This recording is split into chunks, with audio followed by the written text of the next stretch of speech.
My warm and trustworthy husband happily agreed to a shared living arrangement at my family home. However, once the renovations were finished, his behavior suddenly changed. Upon seeing our newly finished home, it became clear that there was no room for me. "Your room is over there." As he said this, I looked in the direction he pointed and saw a temporary prefab shack. "Thank you," I replied, while showing him something that made my proud husband realize something. I, Noel Diaz, am 27 years old and work as an office worker at a company. After graduating from university, I diligently saved up money, so I have a considerable amount of savings.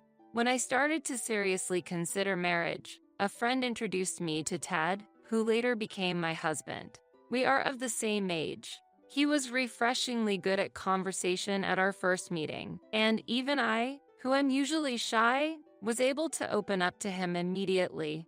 We hit it off right away, exchanged contacts, and after meeting up several times, we began dating. He had a strong desire for marriage, and after a few months of dating, he quickly brought up the topic of marriage. I also wanted to get married, and his warm and sincere behavior made it impossible for me to consider anyone else. There was a reason behind rushing to get married. I lost my father in an accident when I was a primary school student, and my mother raised me lovingly on her own. We lived together as just the two of us for a long time. I wanted to marry early to reassure my mother, but I also had concerns about leaving her alone, so I thought about living near her even after getting married. When I discussed this with my husband, he was not displeased at all. Instead, he actively suggested, "How about the three of us live together at your parents' place?" I was very touched by his proposal. He was known at work for being serious and for treating people fairly, and he always prioritized me with his warm personality. Additionally, he had high interpersonal skills and quickly established a friendly relationship with my mother. That's why I was able to decide quickly to get married to him. After getting married, a new life began for me, my husband, and my mother. Even living together, his attitude remained consistent, and he was kind to my mother. The only change was that a few months after getting married, his sister, Dina, began visiting frequently. He has a sister studying at a university in New York, and she lives alone in a place relatively close to ours. She is 7 years younger than us, but is especially close to my husband and visits us often due to the proximity. Although his family lives in Florida, his sister relies heavily on him, which is why she chose to go to university in New York. Having grown up as an only child, I find that siblings who are close to each other wonderful and feel somewhat envious even as an adult. Their relationship was very good, and I learned that my husband took care of his sister instead of her parents, who often worked late hours, saying he was worried about his clingy sister. It was clear that the sister-in-law respected and trusted my husband a lot. I could understand their strong bond. Furthermore, her approachable personality was very charming, and it made me want to protect her. If I had a real sister, I imagined it would feel like this, but I always welcomed her warmly. She got along well with my mother, who was happy as if she had gained another daughter. And today, as I came back from work, my sister-in-law greeted me, saying, "Noelle, welcome back." Seeing her smile and our dog running towards me brought me relief and comfort. "Hi, Dina. I'm glad you came today." She came out of my husband's room saying, "You're early today," and soon after, my husband also appeared. They were probably enjoying a video game in his room. They were very close. My mother also worked, so she was hardly at home on weekdays. Additionally, since my husband worked in construction, he had a lot of free time on weekdays. My sister-in-law, who was a university student, often visited according to my husband's schedule. When I suggested, "You can also come on weekends," it seemed weekdays were better due to her part-time job arrangements. As our relationship was still new, I felt it might be difficult for her to visit casually when my husband was not around, so I ended the conversation there. I hope that someday we could interact without any hesitation, just like a real family. That day, my sister-in-law helped prepare dinner, and after enjoying the meal together, she returned home late at night. 6 months into our marriage, my husband brought up the idea of renovating. A contractor friend at work told him that he could do the work at a special price during this period. Renovating was expensive and not a decision to be made lightly. I hesitated. Still, my husband actively planned for a future children's room and a house design that would facilitate caregiving. I had never considered it before, but in reality, the house had aged and many problems were evident. Since the house was several decades old and the renovations could be done inexpensively, we decided to go for it. I was most touched by my husband's thoughtfulness about our future and my mother's living situation. When I suggested renovating the house to my mother, she agreed it was the right moment, and we quickly proceeded with the renovation. The details of the renovation and the layout meetings were set for weekdays, and my husband took charge of everything on behalf of us, who were busy. I had seen the rough layout and the new kitchen, and since my husband also had experience in the housing industry, I left everything to him without worry. During the meetings, my sister-in-law was present and mentioned, "The house is going to be very lovely." Since my mother and I had not attended the meetings, I was a bit perplexed by her presence, but she must have been there by chance on the days she visited. My sister-in-law, too, was looking forward to the completion of the house, and I was also excited with anticipation. And then the renovations finally started. Fortunately, our land was spacious enough that we set up a small prefab house in a corner of the property during the construction. Considering my mother, it was difficult for the three of us to live in a small space. So my husband and sister-in-law decided to stay at her apartment. They really got along well. I accepted my husband's suggestion without any particular concerns. The renovations are finished. I want you and your mother-in-law to come and see it after work. After a long-awaited 3 months, the renovations were completely finished. During that time, I received a message online from my husband while I was at work. He mentioned that the work had progressed faster than planned. So, I finished work a bit early and went to my mother's workplace to tell her the renovations were completed, and we went home together. When we arrived at the house, the scaffolding was gone and our freshly renovated home looked beautiful. The exterior was exactly as we had requested, and I was thrilled by the dramatic transformation. Then, from the newly renovated entrance, my husband and sister-in-law appeared, both sporting unsettling smiles at the front door. As I approached the house, my husband said, "Let me show you around," and we went inside. The interior was beautifully finished, and it seemed more functional. After my husband proudly showed us around the house, I was shocked to realize that there was no room for me and my mother.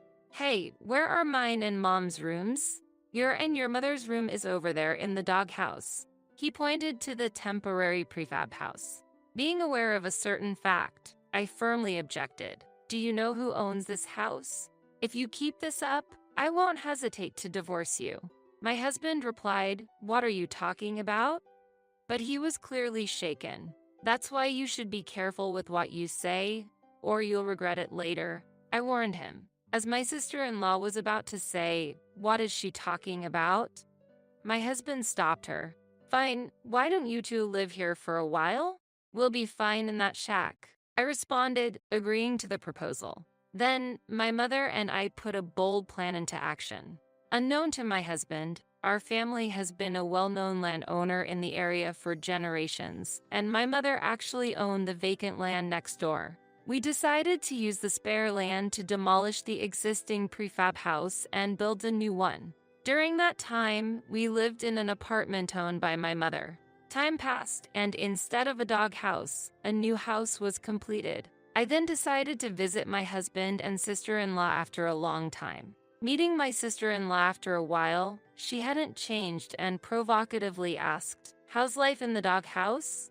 Then, as if to show off to me, she wrapped her arm around my husband's and smiled smugly. They looked like a couple. My brother said, "If you're unhappy, you might as well divorce," he said, after which I sighed and pulled out an already filled out divorce form from my bag. The two of them were completely surprised by the divorce form and started making desperate excuses in their confusion.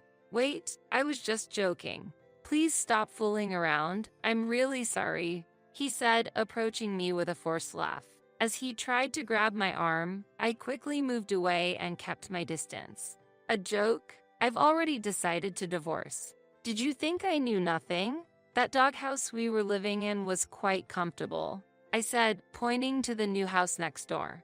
Faced with this scene, the two of them froze and their complexions quickly changed. My mother is actually a major landowner in this area. That's why we built that large doghouse next door. It's much bigger than this house. After that, I calmly revealed all the truth to them. Surprisingly, the two were half-siblings who were also in a romantic relationship. I had noticed their closeness before, but I never imagined such a situation would occur. I learned this shocking fact just before the home renovations began. One day, my mother returned from work. She witnessed the two together and felt something was off. Initially, I thought they were just very close and explained this to my mother, but it turned out they were behaving like lovers. They were seen walking closely together, holding hands. Hearing this, I started paying more attention to their behavior. While they were siblings, their intimacy didn't seem normal, but I thought some siblings could be this close. However, I turned out to be wrong. Previously concerned about our pet being left alone at home, my mother had a pet camera installed, and one day, she was shocked after seeing the footage. At my mother's urging, I watched the surveillance camera footage, which showed my husband and sister-in-law talking happily. Just when I was relieved to see a normal moment of their day, my sister-in-law suddenly wrapped her arms around my husband's neck. The footage captured next was too distressing to watch. The moment I saw that scene, I was so shocked that I couldn't think of anything. After a few minutes of silence, I regained my composure and decided to plan our next steps. My mother brought up the idea, and we decided to hire a detective to confirm our suspicions. A few days after the request, the report arrived, and upon reviewing it with my mother, it confirmed our suspicions about their relationship. The confirmation of the truth greatly unsettled me, and I felt the need to sever ties with them immediately. However, after consulting with my mother, we decided that before confronting them directly, we needed to prepare in order to maintain an advantageous position. We secretly started with the preparations, choosing the day of the renovation's completion as our action day to ensure that my husband and sister-in-law would not notice. Today, I revealed to them that I knew everything. Hearing my words, they turned pale and continued to deny their relationship, so I presented them with the video evidence and documents, which silenced them. It was impossible to keep hiding this fact from my in-laws, so I also informed his parents about this situation. I looked at my watch and told my husband that his parents would be arriving soon, which drastically changed his demeanor. He began to vehemently criticize me as if he were a different person. This isn't a joke. There was no need to go this far. I have been working hard to protect our love, and you've ruined everything, he exclaimed. This was his true nature. It seems he had been hiding his true self and acting so he could spend time with his sister. In despair, my husband, overcome with anger, revealed all of their plans to me. Their relationship had been going on for a long time. They wanted to stay together out of love for each other and had planned our marriage to avoid suspicion from others. The relationship with me enabled this, using our spacious family home to continue hiding his relationship with his sister, and ultimately, the plan was to take over our house as well. The reason my sister-in-law was involved in the discussions during the renovations was also part of this plan. She was supposed to live with us as part of their scheme. The number of rooms they were so particular about was also due to that plan. Being married to me meant they could avoid suspicion from their parents and keep it secret from me and my mother, aiming to appear as the ideal brother to outsiders. My husband was crying as he embraced his sister, but she still did not fully grasp the whole situation and said smoothly, "Noelle, have you come to understand that our love is true? Unfortunately, you were just being used." This confident attitude of my sister-in-law, Dina, evoked pity in me. Though they claimed their love was true love, in reality they were only seizing what belonged to others and twisting facts to suit themselves. I felt an urge to avoid seeing their faces, but thinking back on how I had been unknowingly used, I decided to see their future through to the end. By the way, the sale of this house is already in progress. What? Why are you deciding on your own? I was supposed to live in a large house with my brother, she claimed selfishly. I informed them that the house was in my mother's name, and as the owner, she was free to do what she wanted with her property. They probably believed it was their house. Furthermore, I advised them that they could live as they pleased from now on, but they should not involve others. At that moment, I heard the sound of a car behind me and turned to see my husband's parents hurrying out of a taxi. Seeing this, they panicked and tried to flee, but were quickly spotted by the parents and forcibly pushed into the taxi. They continued to verbally abuse me tearfully. My in-laws apologized to us, and then the taxi drove off.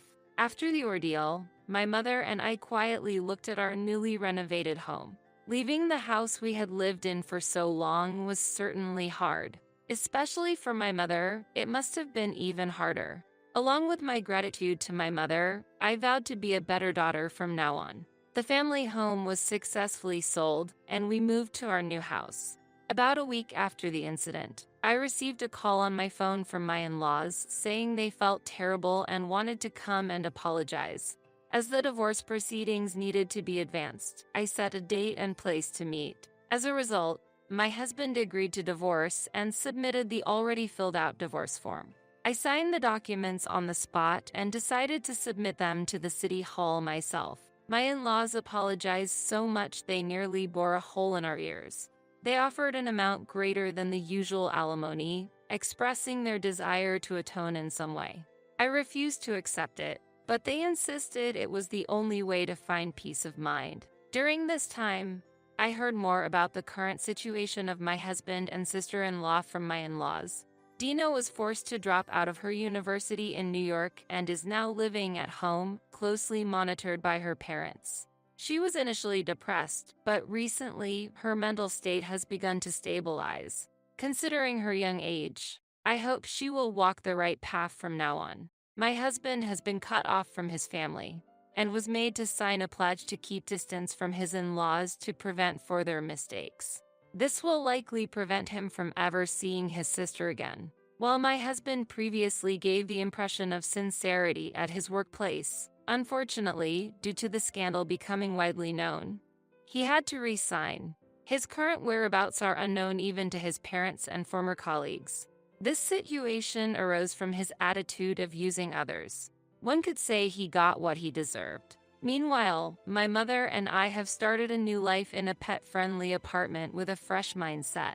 We have also found tenants for the house that was originally built to serve as a doghouse. Having caused my mother considerable trouble during this ordeal, I am planning a vacation with our beloved dog. Having learned that haste in marriage is to be avoided, I am now patiently waiting for a good match while focusing on being a better daughter to my mom.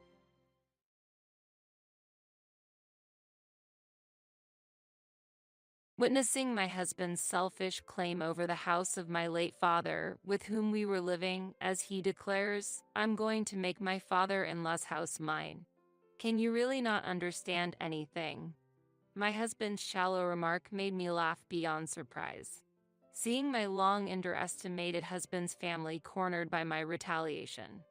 I, Katie Manning, had been living with my father and my husband, Ben. Since my mother passed away when I was in high school, my father raised me with endless love.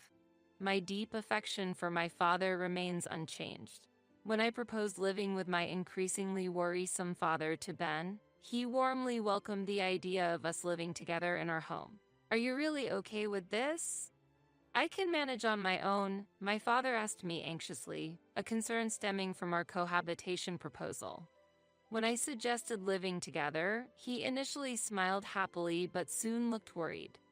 "I am always worried I might be a burden to you." My father always considered my feelings. However, after I expressed my desire to stay with him and Ben agreed, my father accepted with a smile. Today, Ben and I are moving into my childhood home.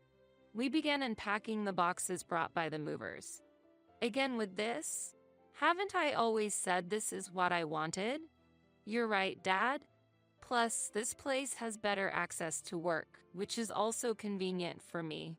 We explained, and my father nodded with a faint smile. After unpacking, we found my father had prepared coffee for us. I was about to take a coffee break when I heard footsteps coming downstairs. I thought you might want a break, so I prepared some for you too. Grateful for the warm hospitality, Ben and I enjoyed a break with him, feeling happy about the enriched life that lay ahead. After a short rest, we resumed in packing, rolling up our sleeves for another push. Hey, if you want, you can quit your job. It's okay to stay and support your father. During the work, Ben made a surprising proposal, pausing me in astonishment. What do you mean? Think about it. Moving back here, we've cut down on our rent expenses, right? If you quit your job, taking care of your father and having fewer worries might be better, right? Currently, both of us work, with me mainly handling household chores. Though Ben helps sometimes, our days are still quite busy. I mulled over Ben's suggestion, feeling delighted at the prospect of spending more time with my father. Moreover, focusing on household chores seemed like it would reduce both mental and physical stress. Ben's proposal was very appealing, but it meant becoming financially dependent on him, which worried me. Grateful for his acceptance of the cohabitation, I pondered whether I should rely on Ben further. With a change of living environment, we decided to continue as before for now. Ben said, I don't want you to overdo it, but the cohabitation proposal was mine. I felt I couldn't always depend on Ben. A month has passed. Hey, maybe quitting your job for your father's sake is the best after all. When Ben suggested this again, I also thought it might be the best course of action. Living together turned out to lighten my daily load unexpectedly, mainly because my father took on household chores. Returning home, I found my father had already prepared dinner or cleaned the house. Yet, this seemed to increase his burden, making me feel guilty and contemplate quitting my job to take over the chores. Yeah, I might do that. I feel bad putting financial pressure on you, Ben. What are you thinking? There's no need to worry about that. Hearing those words, I made up my mind to quit my job. When I told my father about this decision, he urged me to continue working and leave the household chores to him. But after expressing my desire to help with the chores, he understood. As a result, I chose to quit my job and dedicate myself to our home, leading to more fulfilling days spent with my father. However, gradually, changes began to appear in our lives. I'm home. Welcome back, Ben. It must have been a tough day. Yao. Is dinner ready? Ben's return home became later, and by the time he got back, my father was already asleep, decreasing the opportunities for us to eat together. Today, I was watching TV with Dad, but can you keep it down? I'm eating. Oh, sorry. When my father is nearby, Ben is as kind as he used to be, but lately, when it's just the two of us, he becomes quite cold. I feel like my quitting the job has added stress on him, and all I can do is apologize. After Ben finishes his dinner, I start to prepare his favorite evening drink, but he gets up to leave the dining area. Where are you going? What about your drink? I'm going to take a bath. He answered shortly and left, closing the door behind him with a bang. Whether he's in a bad mood or simply tired, these days leave me unable to help but sigh. The next day, I wait for Ben's return after my father has gone to sleep, but even past midnight, he hasn't come home. Worried, I try calling him but get no response. Just as I start to panic, thinking something has happened, an email arrives. What? The cold text of the email seemed to convey his feelings. Despite sighing, I felt relieved that he was safe. Still at work? I was worried because it's late. I replied, and his response came quickly. On a business trip. Those few words let me know he wouldn't be coming home tonight. I hadn't been informed about the trip, and I wish he had told me sooner, but expressing that might only irritate him further. So, you're on a business trip. Got it. How long will you be away? I sent this message, but no reply came. After that, Ben's business trips became more frequent, and he stopped telling me when he would leave or return home.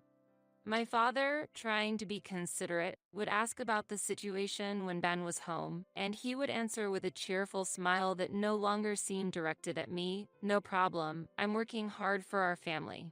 Seeing his reaction made me feel like he was dissatisfied with me, and though I suggested we talk, he would say, "I'm just busy," or "I'm tired. Let's talk later," and we never had a serious discussion. Eventually, Ben rarely returned home. Amidst growing distrust, I began to suspect he might be having an affair when I unexpectedly received a message from my mother-in-law. "I need the address of the company Ben works for." A one-line email without any greetings. My in-laws have not been fond of me since the beginning of our marriage, throwing harsh words and malicious actions my way, leading to a natural distance between us. Ben understood this situation, and although it never worsened our relationship due to my in-laws' issues, it didn't improve either, and we continued to keep our distance. Receiving this sudden email from my mother-in-law, I pondered its intent before replying. "It's been a while. May I know why you need Ben's work address?"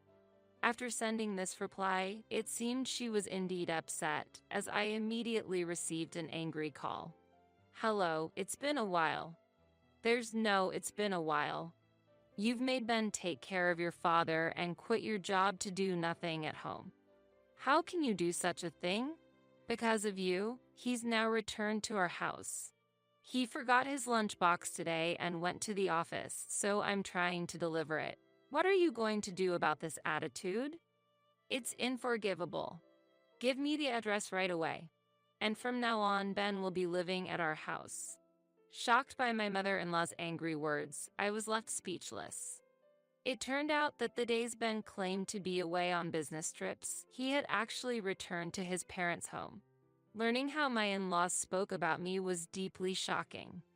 It was Ben who said it would be okay for me to quit my job, yet I couldn't help but feel his true intentions were different.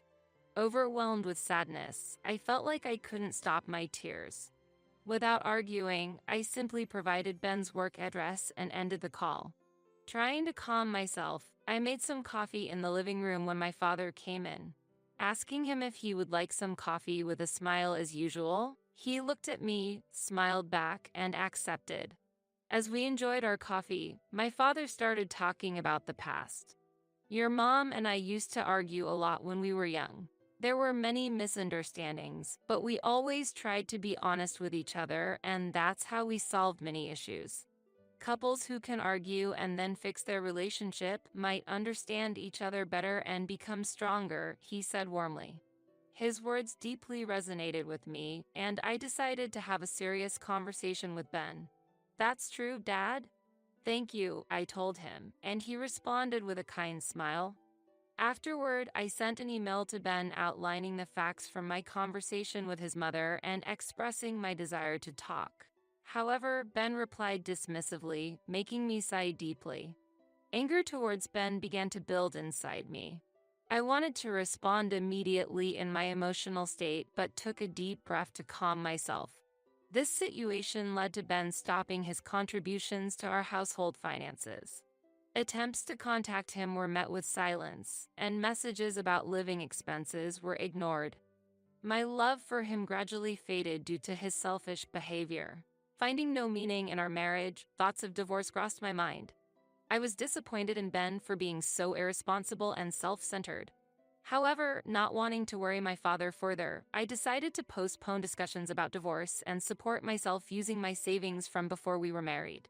Getting used to Ben's absence, I enjoyed my days with my father until he suddenly fell ill. Rushed to the hospital, we were told he didn't have much time left. Overwhelmed and unable to stop my tears, I couldn't hear the doctors or nurses. Visiting my father's room, he tried to smile and apologized for worrying me. Holding his hand, I smiled back, saying, "Don't worry, you'll get better," despite my eyes swelling with tears. Seeing my father, who looked sad despite laughing and asking, "What's with that face?" I felt tears welling up in my eyes again. Because hospitalization was necessary, I temporarily returned home to prepare what was needed. However, upon returning to my childhood home alone, I was overwhelmed by a sense of loneliness, and I couldn't stop my tears. This house, where I grew up since I was a child. Even though I had left it when I got married, this place is filled with countless memories. Unable to bear the loneliness of being alone, I simply cried incessantly. During this difficult time, I received a cold message from Ben. Since we're living separately, handle your own expenses. Maybe use your father-in-law's pension? Reading this, I threw my phone in frustration. All my feelings for Ben vanished at that moment. Shaken by anger and sorrow, I realized dwelling on my feelings for Ben was a waste.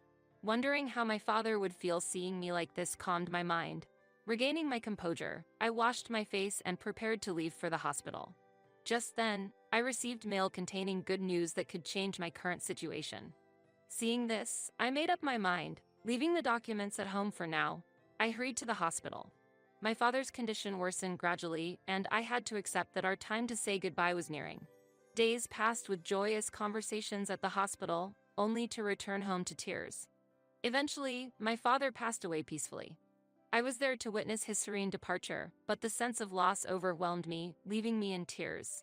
However, the legacy my father left was immeasurable and deeply etched in my heart.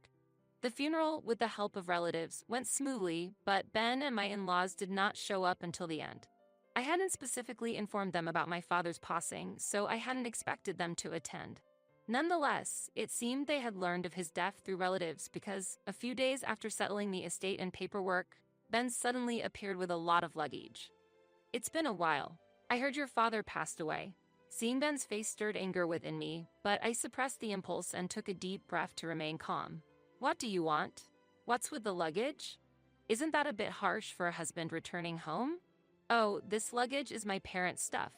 Huh? The fact that Ben used the word husband was profoundly irritating. His words made no sense to me. After he had left the house, stopped providing for living expenses, and lived as he pleased, claiming now to be a husband was beyond surprising. It was appalling. I was at a loss for words. Were you waiting for me? Jobless, struggling with living expenses, and left alone to care for your father? Happy, are you? So happy you're speechless? No, it seems I was the one caught in your plan. Ben's mention of a plan caught my attention, prompting me to ask for clarification. The answer I received was unbelievable. Living with an old man was something I couldn't accept. Impossible to live with the elderly. But saying that might make you think about divorce. If we divorced, I couldn't get this house. So, I chose to live together and pushed you into unemployment by pretending to be the ideal husband, making you dependent on me and the elderly man. That way, the house would become mine.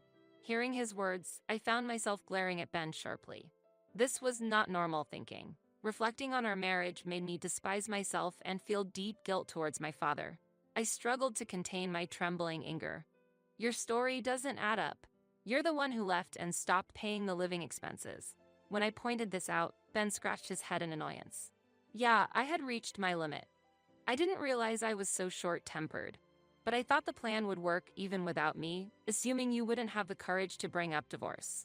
His smug smile made me forget what had ever attracted me to him. I no longer wanted to see his face or hear his voice. My feelings towards Ben had become unbearable. The plan worked. This house might be old, but it's spacious and well located. It'll be worth a lot when sold.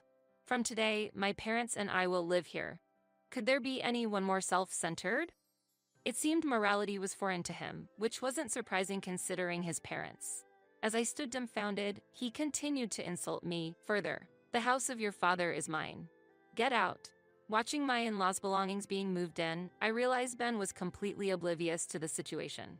Ben looked down on me confidently, disrespecting my father and making it impossible to leave things as they were. Seeing Ben standing there so smugly made me burst into laughter, unable to hold it back. My sudden laughter confused Ben. Have you lost your mind? That's the perfect description for you. The thought of confronting him with reality made my laughter uncontrollable. Seeing me laugh, Ben became furious. However, ignoring his reaction, I laid out the reality. Don't you know? This is my house. It could never become yours. Surprised and frozen by my words, I continued. Besides, you and I are now unrelated. Didn't your mother tell you? Laughing as I said this, Ben seemed utterly stunned. Then, he immediately started contacting someone on his smartphone, apparently his mother. What, Mom? Katie's saying something weird. We haven't divorced, have we? She said I hadn't heard anything from you. What do you mean, you sent it? Really? How did this happen? Watching Ben's speechless reaction, it seemed he finally grasped the situation. After ending the call, Ben's expression was twisted as if he was looking at something incomprehensible. "Did you really submit a divorce application?" he asked. "Yes, I did. The day your father was taken to the hospital, your mother sent me a completed divorce form by post, which I happily submitted the next day." "Your mother has her moments, doesn't she?" I replied. "Damn it. Even if it arrived, you weren't supposed to submit it." It was something my mother made me write just in case, not intending to actually divorce. Ben was furious. "But you filled it out yourself, didn't you? Whether or not you intended to doesn't matter. I completed the divorce process as you wished, so you should be thanking me," I calmly retorted. Seeing Ben frustrated, I felt a sense of relief inside. The divorce form from my mother-in-law might have been intended as harassment, but for me, wanting a divorce, it was a stroke of luck. Later, Ben anxiously questioned me about property division and the house's ownership, but I dismissed his concerns. It was clear there were no significant assets to divide, so I informed him there was no need for division. I explained that due to the short cohabitation period with my father and the assets being in my father's name at the time of the divorce, they were not subject to division. Ben insisted on a financial demand, claiming even my savings from before marriage should be split, but I informed him his claims had no basis. He turned pale, attempting to argue but only opening and closing his mouth, resembling a fish out of water. Though tempted to mock him, I chose to maintain a mature demeanor and calm myself. "Let's send this here. It's problematic for someone to bring their belongings into another person's home uninvited, which clearly constitutes trespassing. If you plan to stay any longer, I'll have to call the police." As I said this, Ben hurriedly gathered his belongings and left. I spread salt at the entrance and prayed to my parents' portraits. "This is for the best. I'll become stronger, so please watch over me." Thinking of my parents meeting again in heaven eased my loneliness and lightened my heart. Emboldened by this new resolve, I began looking for a job. It was then that a friend contacted me, knowing I was job hunting, and offered to introduce me to a job that matched my expertise. Thanks to their recommendation, I quickly secured a position after an interview with HR. A few days later, I received a message from Ben. "Sorry for being stubborn the other day. Actually, I wanted to start over with you, which is why I came to the house." Finding the message unbelievable, I struggled with how to reply but ultimately decided to ignore it. Yet, Ben continued to send poetic messages like a relentless suitor. "Once, we were like the sun and the moon. Days spent longing for you, unreachable, are now behind us. Now, we can be closer. Without your love, I'm nothing. Won't you give me your overflowing love once more? I'll dedicate everything to you. I treasure you more than anything. Our love will last forever. No matter where I am, I'll continue to love you, for your heart is my home." Each time I received these poetic messages, I shared them with colleagues, wondering if they could serve as material for work. Currently working as an illustrator in a cartoon editorial department, these emails sometimes prove to be useful inspiration. "Look, the melodramatic stalker is back. It's great to have something to laugh about in tough times." Unknowingly, Ben has become a source of amusement. Feeling only discomfort from his messages, I've been avoiding replying. Amid these days, the doorbell at my home rang. Looking through the peephole, I saw Ben standing outside. I had never expected him to show up in person, so I decided to call the police immediately. "Hey, I know you're in there. I can see your car.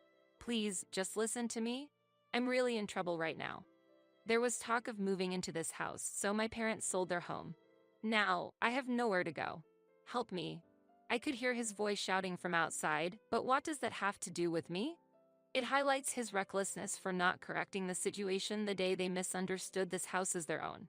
His emails showed he hadn't given up, but I was merely astonished by his and his family's naive thinking. While the police were convincing Ben to leave, he resisted strongly but was eventually taken away by them.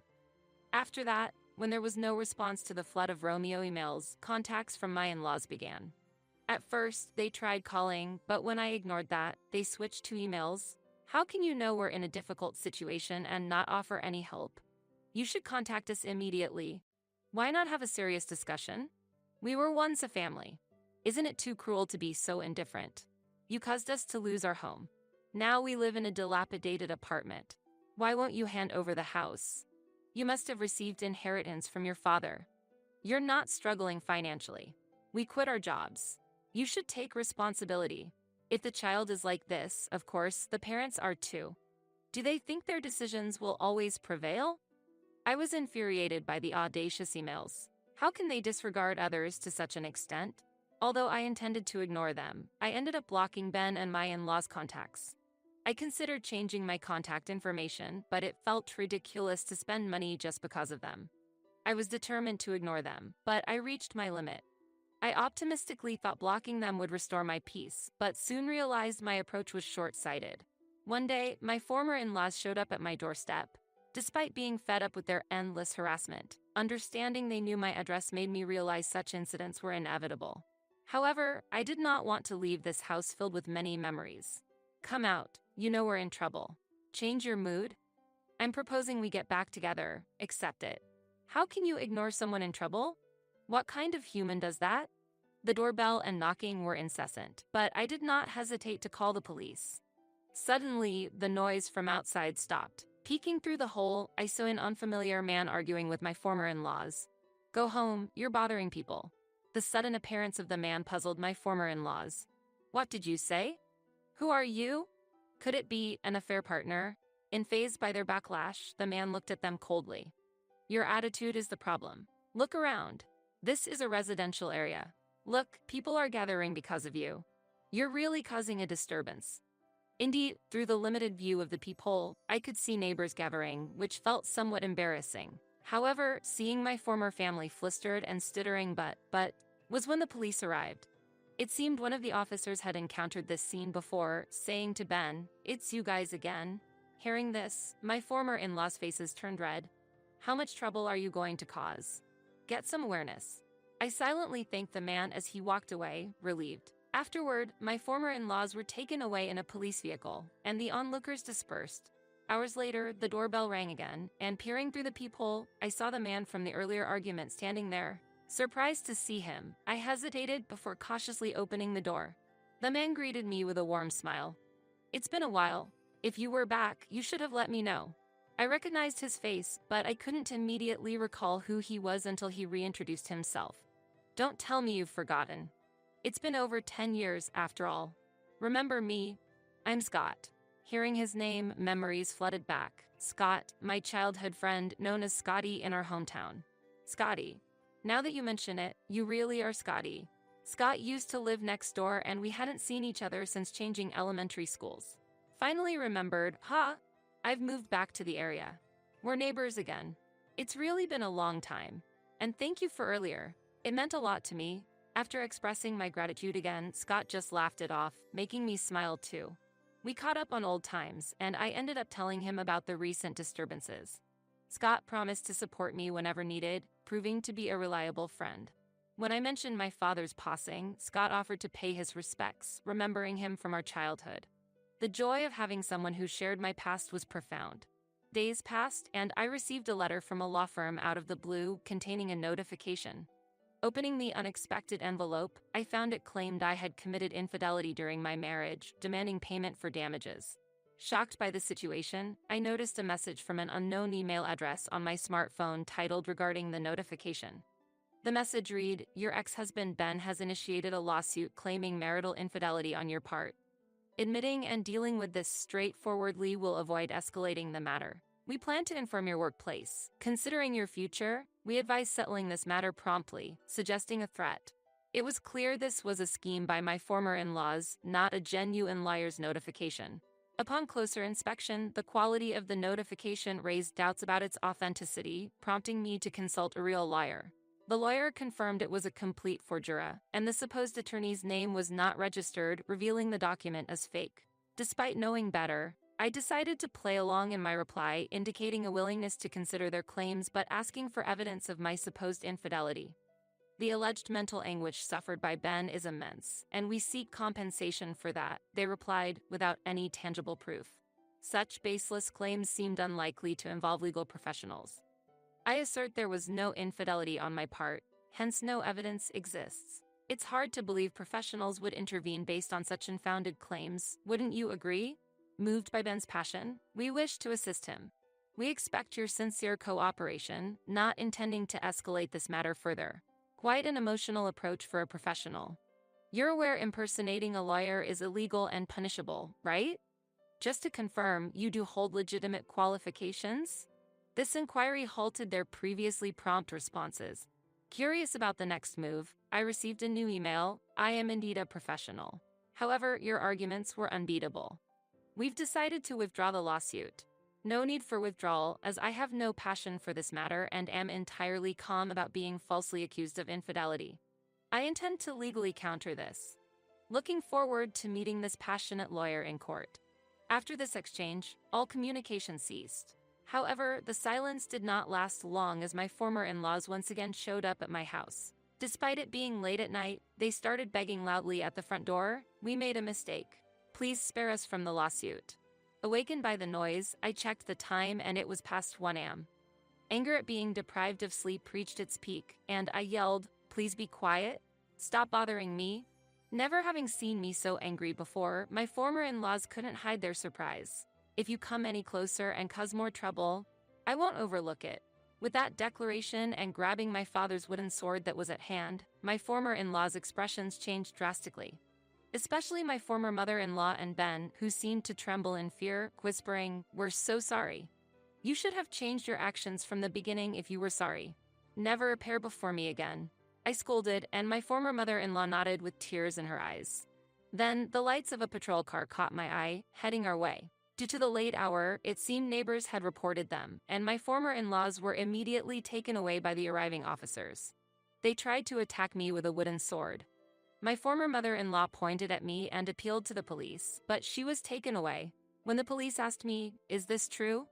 I explained the doorbell kept ringing and someone was banging on the door at this hour, so I took the wooden sword for self-defense, to which they nodded understandingly. Scott was by my side and told the police he had witnessed the former in-law's repeated visits. With his testimony, the police deemed the actions malicious and promptly took my former in-laws away, finally restoring peace. The next day, following Scott's advice, I filed a report. With multiple incidents involving the police already, the process went smoothly. Scott mentioned he had noticed the former in-law's assault the previous night and was about to say something when he heard me shouting. According to him, my voice was terrifying. Subsequently, a restraining order was issued against my former in-laws, and they never troubled me again. Moreover, someone had recorded the commotion, and the footage ended up on the internet, making them the secret talk of the neighborhood, unable to move due to lack of financial means. It's unclear how they're living now, but they're probably relying on the former in-laws' retirement funds.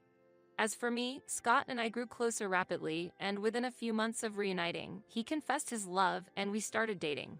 Scott always makes me smile, and the time he spent with him is genuinely happy. I feel like this turn of events is a gift from my father,